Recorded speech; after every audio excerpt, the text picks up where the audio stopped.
Pain and Unhappiness. Dr. Joseph Wood, author of the book Miracles Minutes, covering a subject matter that's probably one of the most important things to a human being, which is happiness. Everyone talks about happiness and man's search for happiness. So I'm going to share a personal experience with you, um, and where I start to have a better understanding of life and understanding happiness. So almost 4 years ago, I got separated and my marriage ended. And at that one swoop, everything ends.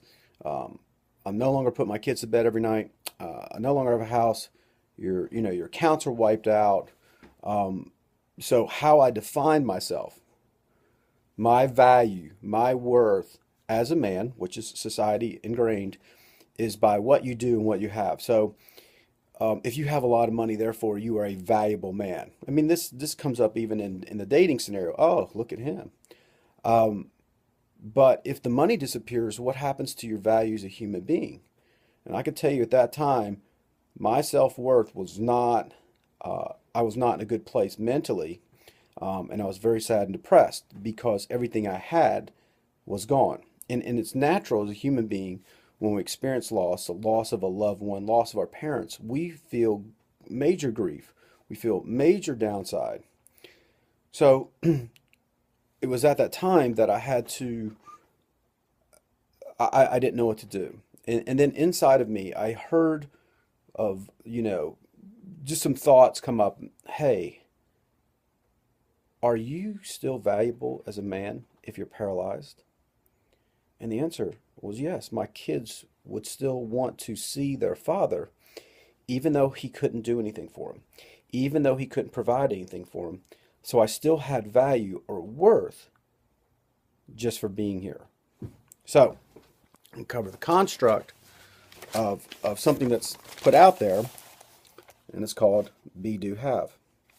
So the error of our thinking and our belief system is that we are only valuable if we do something, if we have something. And in that way of thinking, what we can't control is what we do. So let's suppose you get happiness from running. Well, what happens if you are paralyzed? Where did your happiness go? It disappears. So happiness is projected outside of ourselves into doing something or having something. That's putting the cart before the horse. Where happiness, what it really is in being, which is being alive, which is just being here, being a person, being a human being, not a human doing or human having.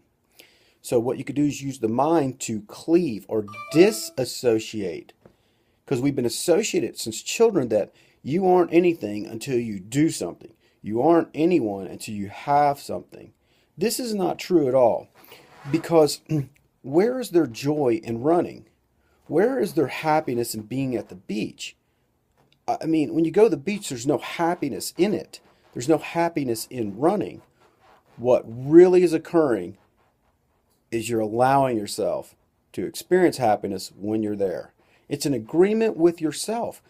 But here's the weird thing is, you have an agreement with yourself to not let yourself be happy until you do something. To not let yourself enjoy life until you have something. The problem with that is we can't control all the doings and havings, so it becomes an elusive carrot that we begin to chase. So sometimes we're happy, sometimes we're not. Sometimes we're happy, sometimes we're not. This creates a lot of neurosis and anxiety because this happiness carrot we believe is outside of ourselves when it's actually inside. You don't need to do anything to be happy. You can just simply choose it.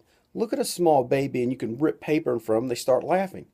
Why are they laughing? There's no reason to laugh. They just simply choose it. We've been conditioned and associated to not allow ourselves to be happy if, in, when, until something occurs. This is all conditions. It's like conditional love. I won't love you unless you do this. This is all BS. This is crap. It causes human beings to become neurotic. It causes us to become anxious. It causes us to be depressed by this conditional way of thinking and needing a reason to be happy. You don't need a reason to be happy. Now, let's go back to the be, do, have. So most people said, I won't be happy until I get a raise. Well, so in other words, you're going to go to your job, you're going to be miserable, and hopefully this miserable person will eventually get a raise. If you look at the calendar, you're going to waste most of your goddamn life hoping and wishing this is going to work out. You're going to ruin your life. So, what do you do instead? So, why not just be a happy person who goes to work? Now, you're taking the happiness and putting it into everything that you do, and you're putting the happiness and joy and gratitude everything you have, and then you create the life that you want. See, now you're in power versus the doings and havings being in power. And that's what I took away from one of the greatest pains of my life, getting 17 years of marriage ending. But in our pain, as they say, there's also a great opportunity. And the opportunity was to learn that the way I was thinking about life actually had me enslaved and trapped. And happiness wasn't something I had to do or obtain or achieve. I could just become it and allow myself to experience it anytime I want. So I hope this video helps you out a lot, helps you live the life you want, and now you can take all that love and happiness and experience that without needing anything, and then take it to everyone you go to. And you watch what happens to the type of life you have. Thanks a lot. Have a great day.